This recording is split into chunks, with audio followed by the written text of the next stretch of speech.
اهلا بيكم ويا رب تكونوا بخير. الاهلي عدى من سموحه ازاي باي تشكيله؟ مش موضوعنا، عدينا.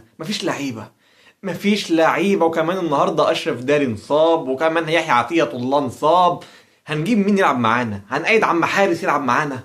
لكن الحمد لله شهر يناير جه يا كابتن بيبو، يا مجلس الاداره الصفقات.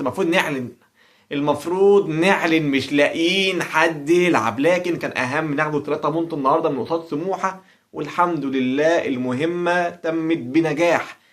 النهارده قفشه جاب جون براسه وده من النوادر، والنهارده كمان كابتن امام عاشور لم الولد وجاب التاني، وكمان قفشه كان ممكن يجيب التالت. انفراد يا قفشه ليه؟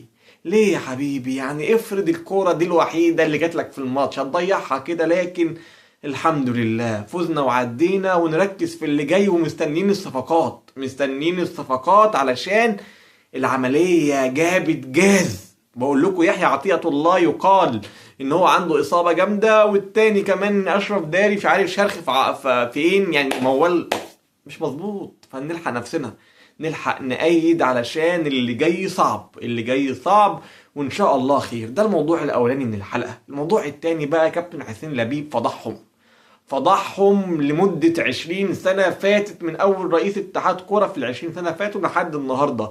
يقول لك عليا 61 مليون جنيه ومنعني إن أنا أأيد لعيبة غير لما أدفع ديون 20 سنة. 20 سنة تمام. سيبك بقى من كلام كابتن حسين لبيب إن هم 20 سنة ما بيدفعوش، لكن رؤساء اتحاد الكورة إيه يا جماعة؟ كان ممسوك عليكم إيه؟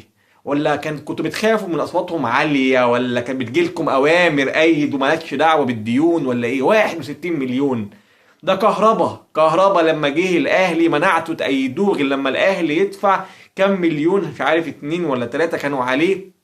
يعني قال لك لازم يا كابتن، قال لك ده بتوع، قال لك لا ما يتسجلش غير لما تدفعوا الديون، ودفعنا الديون وسجلنا كهربا. وفي نفس الوقت الزمالك ايد وما كانش سد اللي عليه ولا سد اللي قبليه ولا اللي بعديه. 61 مليون، 61 مليون ليه؟ ليه ده؟ يعني ده انتوا لو ممسوك عليكم ايه مش هتعدوا ده يا جماعة؟ عيب، عيب. ده تباطؤ قلة ضمير، قلة ضمير. وعارف انا بقول ايه؟ ايوه، المفروض الاندية كلها سواسية، لكن تقف لنادي على كام الف جنيه وفرقة تانية 61 مليون جنيه وبتعدي والاخ هاني ابو ريده هيعدي هو كمان، والزمالك هيجيب 61 مليون منين؟ هو لاقي ما ملهاش حل غير حلين: يا بالتليفون تمام وناس تتدخل وتعدي الموضوع، يا الزمالك يستلف بقروض تمام، يا اما ايه؟ طيب يا اما هيرجعوا ورا تاني ويقول لك عدي يا باشا عدي وربنا يكرم الدين وده حظه ماشي، هيسد السنه اللي جايه الدين وما يهمكش. فده الواقع اللي احنا فيه يعني. فعيب، عيب بجد، عشان ننضف ككرة مصرية وناخد المكانة اللي نستحقها ونرجع يعني نقف على رجلينا تاني تمام، نجمع بطولات وماتشات محترمة ويبقى لينا شأن. لازما يبقى المسطرة واحدة، لازما يكون في عدل، لكن محاباة ومجاملة والديل وحظه ماشي وبكرة يعوض والمستشار اتدخل ومين قال لك مفيش مشكلة، مش هيتصلح حالنا.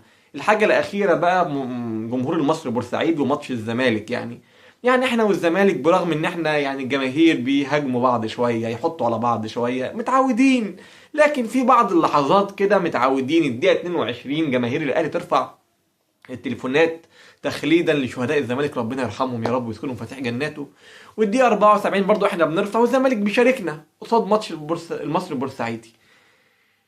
جماهير المصري ايه البجاحة دي؟ يعني حاجة كان التاريخ بيقول ان انتوا كان لكم طرف فيها، وكان في المصري وكان في بورسعيد، والدنيا بايظة. بدل ما تسيبوا اللحظة تعدي ترفعوا كشافاتكم انتوا كمان، لعل وعسى النار تنطفي تمام، يبقى في اعتذار ولا يبقى في اي حاجة.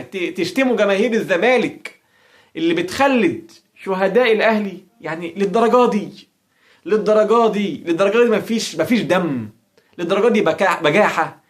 ده احنا بنتمنى الموضوع يهدى وفي الاخر تقولوا ما بيجيش يلعبوا فين وما بنروحش نلعب فين. طب ما انتوا لسه بعد العمر ده كله حاجة يعني. جماهير الزمالك بترفع الانوار، انتوا مالكم؟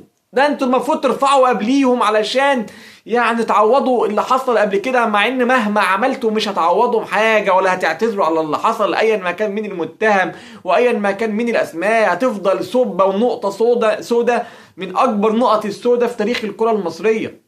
يعني من اكبر المذابح اللي حصلت في الملاعب في العالم كله، وانتم مصرين تعملوا فتنه وتشتموا الجماهير اللي بترفع الكشافات بتاعت الموبايلات. عيب عيب، خلي عندكم دم بقى يعني.